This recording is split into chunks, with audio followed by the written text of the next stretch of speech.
This podcast is part of the No Phony Podcast Network, the home of independent awesomeness.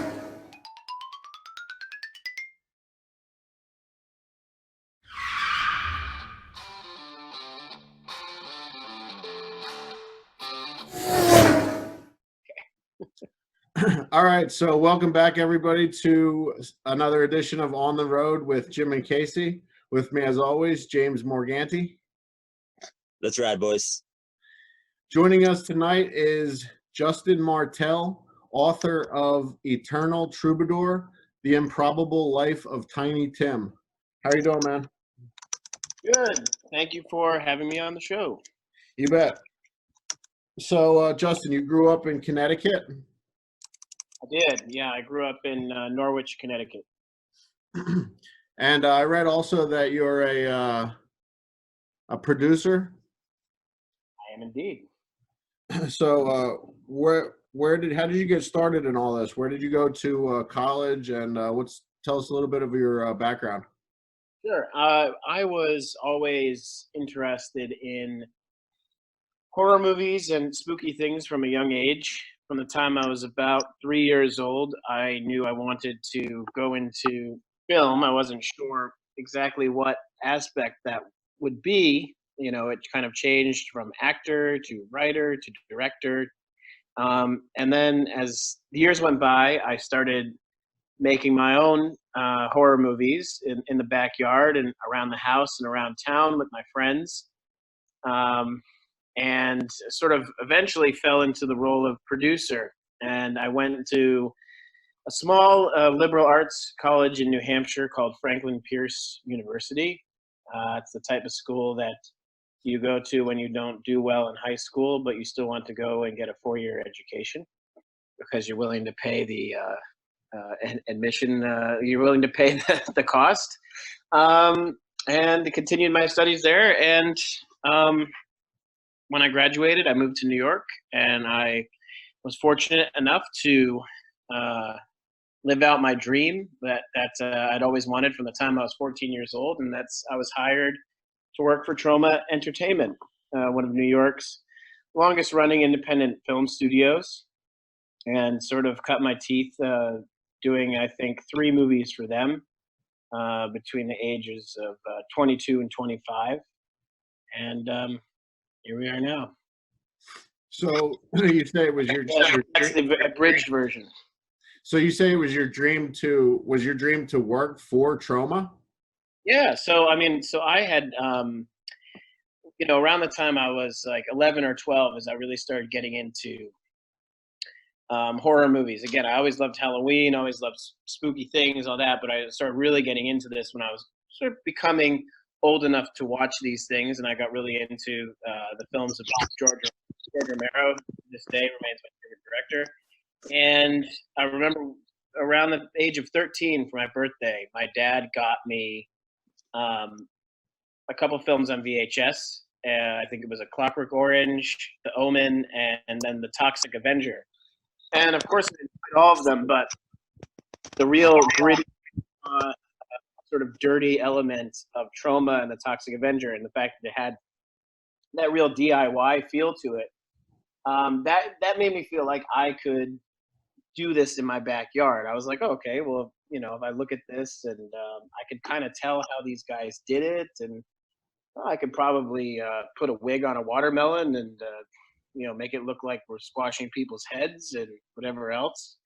So that's what I did, and then it was around that time Lloyd Kaufman, the founder of Troma, came out with his first book called All I Need to Know About Filmmaking I Learned from the Toxic Avenger. And in that had a lot of his trade secrets and advice to aspiring filmmakers. And I bought that and I read it, and it was kind of my production Bible for several years. So, and ended up going to, at the age of 14, 15, ended up going to horror conventions and things like that, and met Lloyd Kaufman, and really, sort of had this pipe dream. To some, it may sound like a nightmare, but I had a dream of going to work for Troma, and moved to New York in the end of 2009, and I went on the Troma website because I was actually going to submit a film that I had done in college to the Troma Dance Film Festival, but I saw that they were hiring for an assistant for Lloyd Kaufman, and it was like long hours, low pay, great experience, that kind of thing. And I applied for the job, and suddenly a month later, I was sitting at a desk at the Troma building. That's awesome. Yeah. So when you got into that, were you just looking to be a producer for that? Like, what exactly did you go to college for? Well, I went to school for mass communication and journalism, but mainly concentrated on producing for TV and for feature films. And yeah, so then that was the idea. By college, that was the position that I wanted to be in. So then, how did the acting come about? Because I see that you were in a few movies, right? Oh, well, that's just, you like to do a bit part in the movies that you do, So if they need somebody to be in the background and be drinking a beer or make a stupid face or something like that. Oh, okay, so it's more like an extra role, like an extra. Yeah, it's all walk-on stuff. Okay. So how did I see that you're also now a producer on Joe Bob's Last Drive-In, right? Right. Yep. The Last Drive-In with Joe Bob Briggs. So how did that come about? Through the Troma people, or? Well, I would say that everything is at this point was kind of derivative of Troma, just in the sense that as a young person, I was suddenly in a prominent position at a well-known company. So I made a lot of industry contacts through that. But I officially left Troma in 2013 after we did Return to Nukem High Volumes 1 and 2. But I have actually since been back. We continued to work together. I actually came back in 2018 to produce the Lloyd Kaufman's latest film and the Troma's Return to Shakespeare, which is #Shakespeare Shitstorm, which will start doing festivals as soon as this COVID situation lets up. But going back to your question, so from that, yeah, I've worked a variety of jobs since leaving Troma, doing other independent feature films, but also working for stuff like Teen Mom for MTV. I worked for many years as well. And eventually, my producing partner, Matt Mandrides, and I had the idea of reviving Bob Briggs' show. Now, he had the big hit TV show on TNT in the 90s called Monster Vision. I'm not sure. Did you watch that? I did not, no. Okay. So that was Joe Bob's big show, which I actually watched as well when I was younger. And we teamed up with Austin Jennings, who's now the producer. Sorry, not the producer. He's now the director of The Last Drive-In, and Joe Bob himself, of course, and pitched the idea of reviving the series and bringing back Joe Bob and essentially the same Monster Vision format, but under the title The Last Drive-In. And the Shudder Network, which is, of course, AMC's dedicated horror streaming service, gave us some development funds to do what was the original marathon. So we brought Joe Bob back for an overnight movie marathon in the summer of 2018. And it was supposed to be a one-off event, but so many people tuned in to watch that it actually ended up crashing Shudder's streaming servers, and we ended up with an offer to do a full series. And now we are we've just finished shooting the second season, and that is going to premiere on April 24th on Shudder. With wrestling superstar, late champion Chris Jericho co-hosting with Joe Bob Briggs. Yeah, that's awesome. I listened to Darcy's podcast, Diana Prince's podcast, Geek Talk, and she had a pretty big role in bringing, talking Joe Bob into doing this again. Oh, absolutely. It's important Joe Bob is, it's great. I mean, he's had a major comeback and a resurgence. I think, though, that there were a few years where really, it was a dedicated group of fans that surrounded Joe Bob and sort of kept the whole thing going. And Darcy was probably the most prominent person in terms of fans. I think Joe Bob might have resigned himself to the idea that he might not do another show, and I think he might have thought, "Oh, nobody cares." And I know that Darcy was very much involved in telling him, "No, people are ready for the return of Joe Bob," and she played a crucial role in that respect. Yeah, that's cool. I had a question about the Shudder stuff, because I went back and I was trying to because I just recently got into like all the older horror movies and all that stuff, and I got Shudder. I subscribed, and I noticed that like a lot of the like how many episodes were in the first marathon? How many movies did we do? Maybe you have that data right in front of you. I can't. I'm not sure, but I think some of them are missing, is what I'm getting to. And like, how do you guys get the rights to do those, like to do that? Is there like a big process that you have to go through? All right. Well, I will explain all that to you. If you'll just give me one moment, because now I'm on IMDb looking up my own TV show. Excuse me. So let's see on that. So it's important to point out that that original marathon, now while it was later broken up into individual episodes, actually ran as one continuous movie marathon when it originally aired. Okay. On that marathon, we did Tourist Trap, Sleepaway Camp, Rabid, The Prowler, Sorority Babes in the Slime Bowl, Bolorama, Daughters of Darkness, Blood Feast, Basket Case, Reanimator, Demons, Legend of Boggy Creek, Hellraiser, and Pieces. And we shot that in a little studio in New Jersey. And in terms of the rights, that's really on the Shudder end. So Shudder, of course, is a dedicated, like I mentioned, a dedicated horror streaming service. So like Netflix or Amazon or Hulu, they go out and acquire the rights to stream these horror movies on their service. And we are able to, when in terms of planning our show, we are able to pick which titles from the network we want to show on our show. Oh, okay. Well, that's pretty cool. And in some cases, we are able to, if there's a movie that we really want to do, or we can get a great guest to bring on, we can of course request that Shudder license the film. They may or may not be able to do it, but we are able to make requests. So. Yeah, that's awesome. I like how interactive the show is too. Like Darcy the Mail Girl live tweets during the whole thing. Yes. Yep. That's important.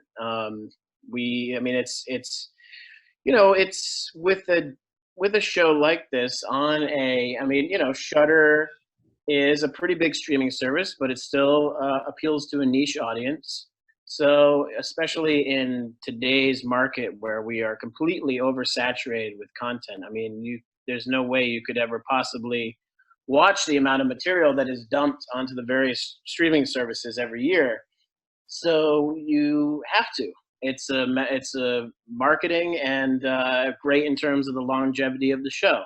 And of course, we do love talking to the fans because we are energized by their excitement and enthusiasm. Now, let me ask you two a question. When did you start the show? How did you meet? What's the premise of the whole thing? I guess yes. This person. Sir talks a lot. Okay, right. So this show here, and I can't help it because usually I'm hepped up on coffee, but actually today, I'm only hepped up on a little. Okay, I took a boosting brain power pill, Alpha Brain, and I'm just doing water today. This show's concept was, we're an affiliate of Saturdays with Chicken Duck, which Casey and Jimmy and Jim Adam, a separate Jim, do, which I was part of for a while in the beginning. But this is a separate concept of just, bringing people on. we want to go down rabbit holes. And I mean, you've probably seen some of our stuff. We're truthers. We love everyone. I want to bring on people that agree, disagree. I want to have debates with anyone basically that wants to talk about stuff and have a great time. Hopefully, joke about it because hey, we're here to laugh too. You know what I mean? Like, and if you believe the Earth is flat, or you're against being an organ donor because you don't want to be killed and then your organs harvested, that's great. You know, we can joke about whatever. I real quick, I do have a question for you. Yeah. Because it's about you. You know, we're just here being the ambassadors to the Truth Project. Are you two in the same general vicinity of each other, or are you? Yeah, we're both relatively in Reading, Pennsylvania. Yeah. Oh. Yeah. The show started. It's called On the Road because I travel for work, but due to the quarantine and the lockdown of the country, I have not been traveling for work. So it really started as a show where I think we recorded maybe 3 shows over the course of maybe a year. And since the lockdown, I mean, we just kind of had free nights. My girlfriend's in Florida on quarantine with her mother. So I have like pretty much every night available. So we've just been knocking a bunch of these out and just trying to get different people on. Awesome. Well, now's the time to do it for sure. Yeah, absolutely. Yeah, I mean, hey, what else were you gonna do? I felt compelled for a long time to have a show and talking about just I think getting to the bottom of things, you know. But I was looking you up for a bit here, and you did a documentary on Tiny Tim, and I'm just reading about him. So, are you a fan? Like, what's the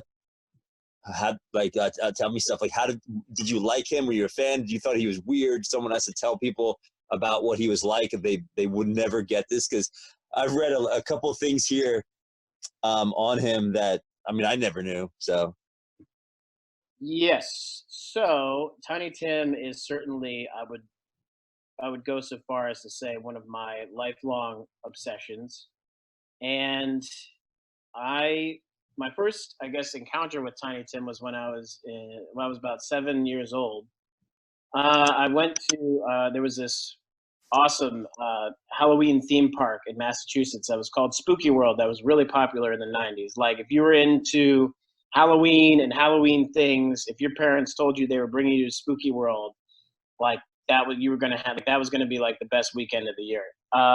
And while I was waiting in line for the haunted hayride at Spooky World, they had like a stage and they would bring out performers. So like Bobby Boris Pickett would be there doing the Monster Mash, and Tiny Tim would come out and perform. Now, obviously, I wasn't like I was into Spooky World, so I wasn't totally into Tiny Tim, but he was compelling enough to make an impression on a 7-year-old.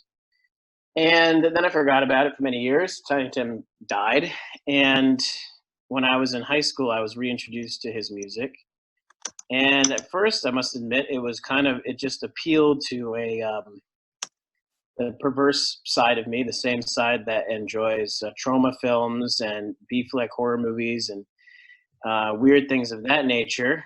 And then, though, I started looking into him further, and I realized that while it seemed like a joke at first, it really wasn't. So this is 2001 now we're talking about, and this was before a lot of this is before YouTube, this is before all the streaming services, this is before all of his material had been re-released on CD.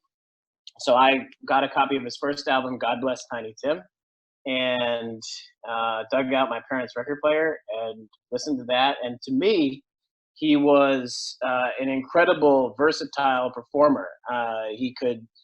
He had an incredible and remarkable vocal range. He was the theatrical sense was incredible. his comedic timing, but also the sincerity with which it was all delivered on that album just really resonated with me. Now, unfortunately, a lot of other people didn't see it that way, but I think my mother was then suddenly nostalgic for Troma movies.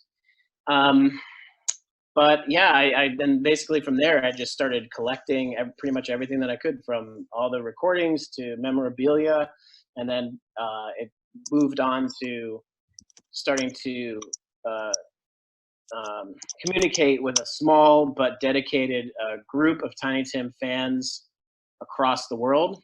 And it turned out there were a lot of people like me, most of them middle-aged. I was one of the younger people among them, but that didn't matter. And they started sending me bootlegs and unreleased recordings and unofficial things and all kinds of home videos of Tiny Tim and stuff. And basically by college, it had gotten to the point where I'd amassed so much Tiny Tim material, and was now starting to communicate with people who had known him very well and had worked with him, and family members, things like that. And there had been a couple of books written about him, but nothing that I considered, or any of Tiny Tim's fans considered, to be definitive.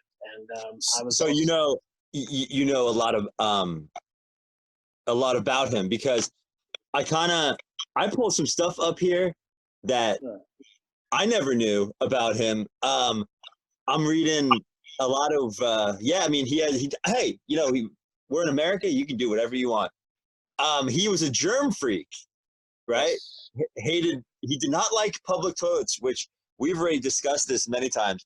I actually love public toilets.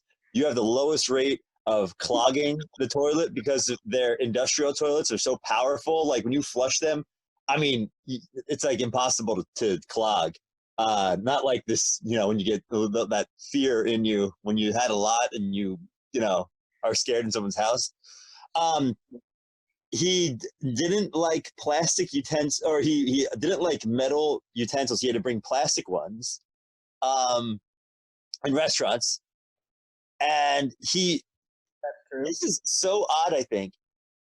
Do you talk about how he used to read the Bible, scripture, to women to get them to basically fulfill his internal desires, which then also, fast forwarding, it says he can only last a few minutes, and he tried numbing his precious Schlongdinger with Oragel. yes, all of those things are true. Those are all things in Tiny Tim's private life. And that's all covered in my book, which I started in college, and then it was finally released in 2016, which is called Eternal Troubadour, The Improbable Life of Tiny Tim. And I had access to about 22 of Tiny's diaries for that book, and did about over 100 interviews with people who knew him, including 2 of his wives. And we go totally down the rabbit hole in that book and cover all of the things that you were talking about. In addition to, now, it's interesting because there are kind of like 2 types of Tiny Tim fans, and I don't mean this to be like disparaging in any way, but there are like the people who are really into Tiny Tim's music, and Tiny Tim as an archivist of popular music from the turn of the century that would have otherwise been forgotten. Probably a lot of material that died with him in an age before Wikipedia and the internet. But then also people who I would call more like the Howard Stern show fans, and those people got really into Tiny Tim when he started appearing on the Howard Stern show pretty frequently. And Howard didn't care at all about Tiny Tim as a performer, but was totally fascinated by a lot of these idiosyncrasies and eccentricities that you're rattling off now. So there's kind of like the 2 types of fans. The ones that are kind of into like the eccentric Tiny Tim, and then the others that are more, I guess, focused on the music. I would consider myself a bit of both. I mean, I heard that he gets like chicks loved him. They threw themselves at him. He married when he was 36, 35, 36. He married a 17-year-old, but he didn't want to have sex with her yet, which I guess you could marry back then, I guess, if their parents consented to you to do that. Assume I'm looking up these things. I don't know. So Tiny Tim was a virgin until he was 37, and he married his first wife, Miss Vicky. Of course, it's worth noting that they were married on the Tonight Show, starring Johnny Carson, which was the highest rated episode ever of the Tonight Show, and the second highest rated television broadcast of the 60s, second only to man's first walk on the moon, was the night Tiny Tim was married on the Tonight Show. It was a cultural phenomenon. And I mean, it was a happening, I think, as they would say back then. But I mean, yeah, I think perhaps at that time it probably was not as unusual for a 17-year-old girl to get married. We explore some of those things in my book as well, because of course Miss Vicky participated with the book, and I interviewed her extensively, and we went into all that: what her parents thought, what her friends thought, what she thought.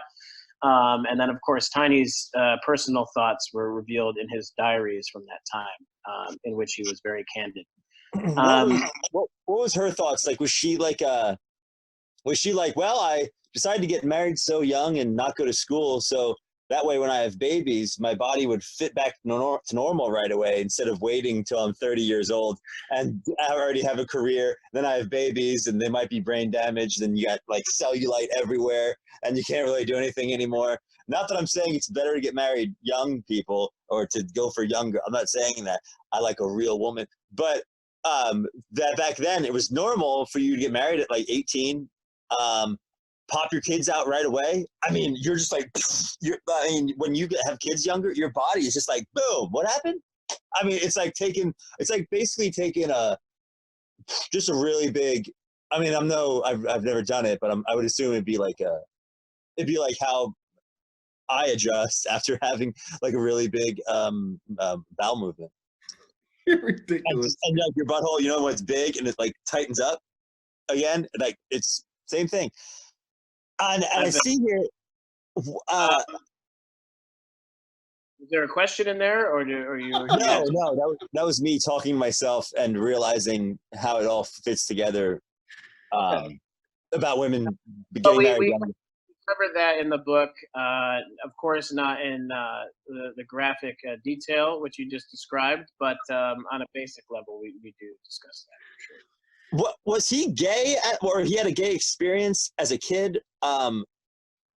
It's interesting that you mentioned that. So, he often talked about by all accounts, he was he had a real hard-on for women. But there was, when he was in his early 20s with a neighbor who I think was also in his teens at that time, they had I would call it Tiny's last wife, his widow, described it, I think, very well when she called it sort of a romanticized friendship. Because I read the diaries where Tiny was talking about all this stuff as it was happening, and it really just, I mean, he kind of discussed it later and made it seem, I think, more salacious than it actually was. But I think it pretty much amounted to them giving each other massages and Tiny ejaculating in his pants. But by all accounts, he never had anything or dated any men or was interested in any men moving forward. And the guy that you're talking about is his name is Bobby, and I don't want to give too much away. Now, while I did not interview Bobby for my book, all I'll say is we did track him down for the upcoming documentary that will be out. So we feature his take on the whole thing. Nice. So did Tiny Tim have any children? Yes, him and his first wife, Miss Vicky, had their daughter Tulip, who was born in 1971. And that's another one that I unfortunately did not interview for my book, but we were fortunate enough to have her in the upcoming documentary. Oh, that's great. Yeah. So I watched the movie that was put out on Vimeo just the other day Mm, yeah, from the tinytimfanclub.com, correct? yes. I didn't get through the whole thing yet, but it's the first half I watched is him in a La Quinta hotel room, and he's just describing pretty much his daily routine. Did he when he was he on the road a lot? Yeah, I mean, pretty much from when he became famous in 1968 up until he died. I mean, he was a total warhorse of show business. I mean, he just toured constantly, like 300 days out of the year, always on the road. Oh wow. Where was he? Where was his like home base? Did he where did he live? Well, well, let's see. During the 60, from I would say from 67 to 1970. So he grew up. Of course, he was born and raised in New York City. At the height of his celebrity, he lived in Los Angeles. Then in the early 70s, he moved back to New York, where he lived until 1992. In 1992, he left New York in the middle of the night because he was afraid of the thumbbreaker managers who were handling him, and relocated to Des Moines, Iowa. Shortly thereafter, he met his third wife, Susan Gardner, and I think in 1995 moved officially to Minneapolis, and that's where he passed away, and that's where he's buried today. So when he was on the road for those 300 days out of the year during his touring, did he actually carry like all that stuff with him all the time, like the canned goods and the like? I mean, that was like like I said at the beginning of the show, I travel for work every week. That's a lot of stuff to be carrying around. Well, I mean, for somebody who's, I guess, just getting into Tiny Tim, the documentary that you're talking about, the truth about Tiny Tim, as told by Tiny Tim, is certainly, I would call it like a pretty deep place to start, because you're like totally in the like, deep. I would call it the expanded Tiny Tim universe by starting with that video, but. We get into, when you ask that question, it gets into a thing about Tiny's personality. And I think that there's kind of just sort of a thing that gets repeated often. And people say like, oh, he got completely ripped off and he got all his money stolen. And yeah, and I get into this in my book. While there's no doubt that some of the seedy managers and show business types that he surrounded himself with, especially in his later years, perhaps took more than their fair share. He didn't do himself any favors, and he was totally irresponsible and reckless with money. Didn't know how to save money, and he would do things. You point out the video of him in that La Quinta, with all of those products in front of him, and oftentimes there's accounts that he would buy all that stuff every time he moved to a different hotel. Buy too much, realize he couldn't carry it, abandon it at that hotel, and then buy it all again at the next place. And there are plenty of examples of similar behavior that was both material and financially wasteful. It was just one of his tics. I mean, he was completely obsessed with consumer products and food, and it probably one was had something to do with the fact that he was, while not officially diagnosed, he was probably on the autistic spectrum, probably like with Asperger's or something of that nature. And he grew up in Depression era New York with immigrant parents and I think they grew up with very little. So when he had money, I think he just spent it as if he was never gonna get any money again, Like it was the last round of cosmetics or the last bag of canned goods that he was ever going to buy, so he would stock up. Yeah, watching that video, I mean, he didn't buy like junk either. He liked like the high quality products. Certainly. So you say about starting that I didn't actually start on that movie. I started on Blood Harvest, which I would even consider that the fringes of the. Only because I say that only because, like, I think it's important. It's important to point out that we can look at these things. We can look at Tiny Tim and Blood Harvest with makeup on and whatever. And during that time, he was touring with the circus and was kind of down and out. And we can look at the video of Tiny in 1994 that we're discussing of him in his hotel room talking about his beauty regimen 2 years before he died, looking pretty, haggard. But it's very important to point out that while that it may have been where Tiny Tim's career went, in the 1960s, Tiny Tim was totally, and this is what I get into in my book, and this is why I wanted to write the book, because I wanted to kind of reclaim history in a bit. That we have Tiny Tim as an artist who, unfortunately, in the annals of show business history, is kind of like a footnote and seen as like a novelty act. But nobody really talks about the fact that he was totally revered by the rock intelligentsia at the time. He came up in the whole Greenwich Village scene with Peter, Paul, and Mary and Bob Dylan. I mean, he jammed with Bob Dylan and the band during the Basement tape sessions in 1967 at Dylan's house in Woodstock. The Beatles, the Rolling Stones, the royal family attended his concert at the Royal Albert Hall, and it wasn't shallow flattery. It wasn't because they saw him as a joke. Was because they took him seriously as an artist during the 60s when he was kind of on the top of his, celebrity. And I think that that's a really important thing to point out, that that while, how can I word this? That while he might have been seen as a joke by some of the public and by mainstream audiences, anybody, whether it was a journalist, a music reviewer, or another celebrity who even took more than a few minutes to actually like look into Tiny Tim and sit down and listen to one of his records, took him seriously, at least within his own genre and within his own style, which is of course completely his own.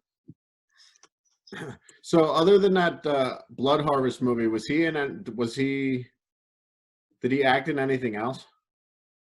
No, and it's unfortunate, but I would point anybody who wants to see Tiny Tim acting to the show Laugh-In from the 60s, and he was on that quite frequently, and was in a lot of comedy sketches and all that. Sort of before SNL, there was Laugh-In, and he made a lot of great appearances on that, and there are some really hilarious and fun Tiny Tim segments on there.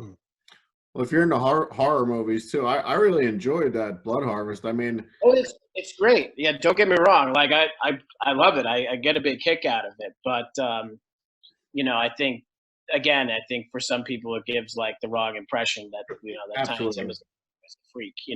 That's all. But it's a lot of. I mean, it's a lot of fun, and he totally makes that movie. I mean, it's a competent slasher. Don't get me wrong. But Tiny Tim takes it to a whole other level, even if it is a little bit of a train wreck, Yeah, absolutely.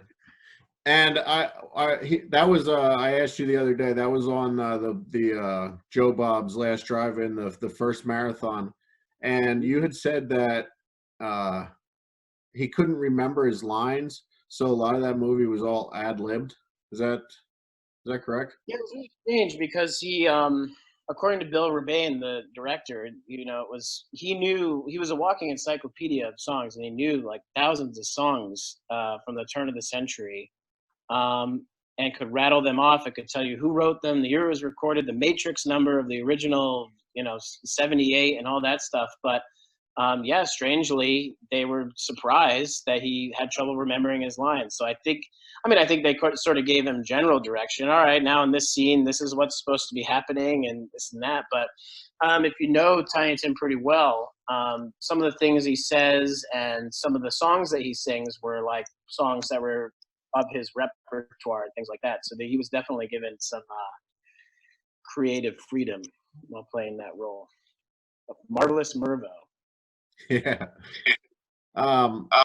During all the research and everything, did you happen to track down that Atonia Salchik? I'm probably butchering her name. Atonia Salchik that was in that movie with him?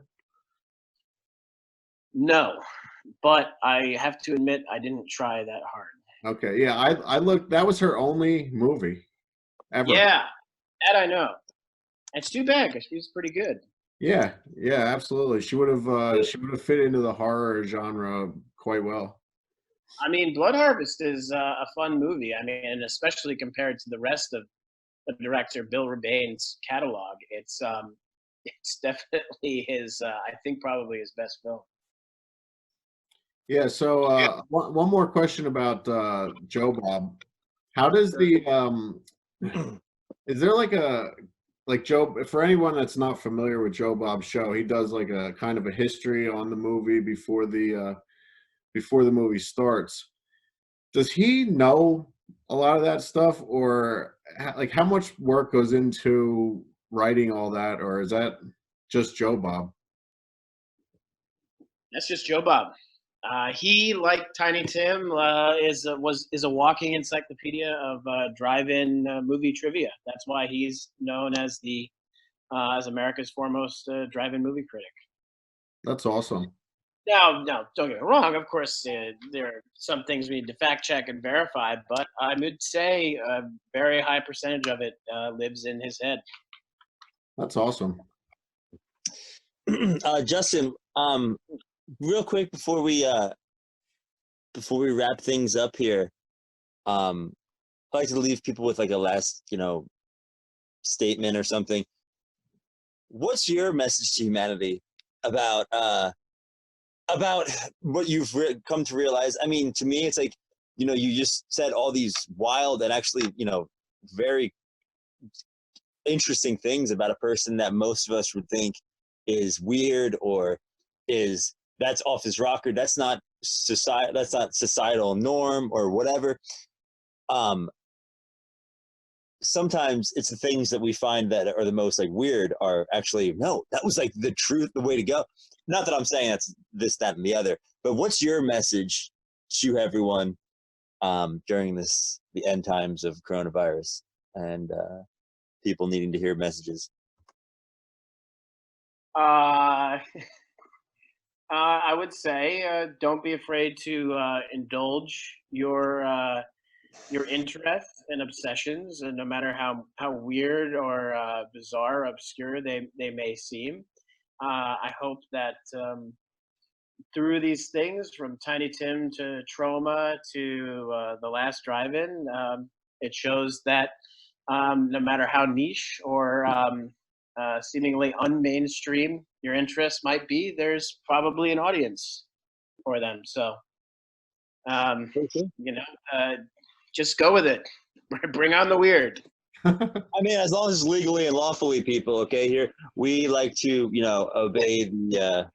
Of course, it is. Of course, as long as it's legal and lawful, and you do not infringe on the rights of others. Yes.